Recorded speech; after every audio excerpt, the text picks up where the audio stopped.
नमस्कार मित्रांनो, तुमचं पुन्हा एकदा स्वागत आहे घरोघरी मातीच्या चुली या मालिकेच्या आजच्या जबरदस्त भागामध्ये.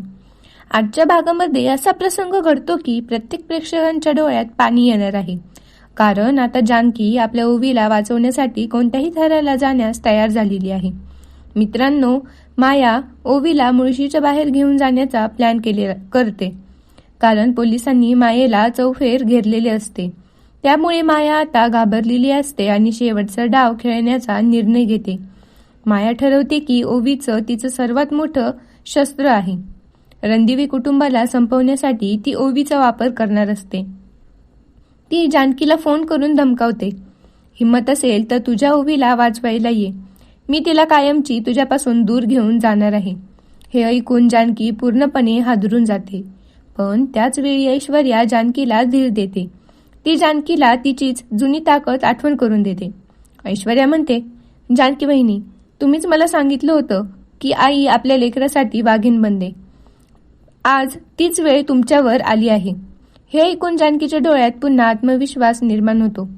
दरम्यान पोलिसांनी मायाचा एक माणूस पकडलेला असतो. खूप चौकशी केल्यानंतर तो शेवटी मायाचा अड्डा सांगतो. ऋषिकेश लगेच पोलिसांसोबत तिथे जायला निघतो. जानकी सुद्धा त्याच्यासोबत जायचा हट्ट धरते, कारण तिच्यासाठी आता एकच ध्येय असतं, ओवीला वाचवायचं. दुसऱ्या बाजूला माया सयाजीरावांच्या गोडाऊनमध्ये ओवीला कैद करून ठेवलेली असते. तिने लताबाईंनाही बेशुद्ध करून ठेवलेलं असतं. ओवीला अजूनही वाटत असतं की माया मावशी चांगली आहे, पण माया मात्र तिच्यावर ओरडत असते. तेव्हा ओवी रडत म्हणते, माया मावशी, तुम्ही माझ्यावर का ओरडता? तुम्ही तर माझ्यावर खूप प्रेम करत होता ना. पण माया आता पूर्णपणे रागत असते. दरम्यान जानकी त्या गोडाऊनमध्ये पोहोचते. तिने आधीच पोलिसांना सांगितलेलं असतं की त्यांना चारीही बाजूनं घेरा घालावा. माया जानकीला पाहून संतापते. ती म्हणते, तू पोलिसांना घेऊन आलीस? त्याच वेळी ओवी आई आई म्हणून ओरडत असते. जानकी तिच्याकडे धाव घेते, पण अचानक माया लपून बसलेली असते आणि ती चाकूने जानकीवर हल्ला करते. चाकूचा वार जानकीच्या पोटात होतो, तरी सुद्धा जानकी हार मानत नाही. ती रक्तबंबाळ अवस्थेतही मायेशी झुंज देते. शेवटी जानकी ओवीला मायाच्या तावडीतून वाचवते. ऋषिकेश तिथे धावत येतो आणि जानकीला पकडतो.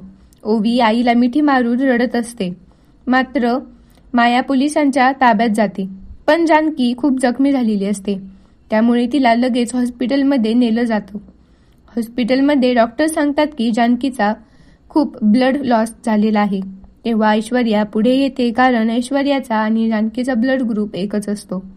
ऐश्वर्या कोणताही विचार न करता जानकीला रक्त देते. इतकंच नाही तर देवीच्या मंदिरात जाऊन जानकीसाठी प्रार्थना करते. पेटता दिवा हातात घेऊन ती देवाला विनंती करते, देवा, माझा जीव घे, पण माझ्या जानकीला वाचव. शेवटी देव ऐश्वर्याची प्रार्थना ऐकतो. हॉस्पिटलमध्ये जानकीला शुद्ध येते. ही बातमी ऐकून सगळे आनंदाने रडायला जातात.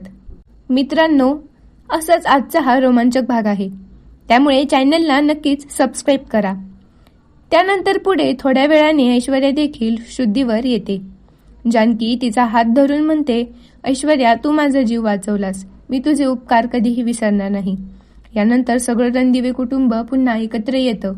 माया मात्र तिच्या गुन्ह्याची शिक्षा भोगण्यासाठी जेलमध्ये जाते आणि शेवटी रणदिवे कुटुंबात पुन्हा आनंद परत येतो. ओवी आपल्या आईला घट्ट मिठी मारते. मित्रांनो, आजचा भाग इथेच संपतो. पुढच्या भागामध्ये काय होणार, रणदिवे कुटुंबात आणखी कोणता ट्विस्ट येणार, हे जाणून घेण्यासाठी पुढचा भाग नक्की पहा. जर तुम्हाला अशाच मालिकांचे अपडेट्स पाहायचे असतील तर यूट्यूब चॅनेलला नक्कीच सबस्क्राईब करा आणि कमेंटमध्ये नक्की सांगा तुम्हाला जानकी आणि ऐश्वर्या यांची मैत्री कशी वाटली. व्हिडिओला नक्कीच लाईक आणि शेअर करा. धन्यवाद.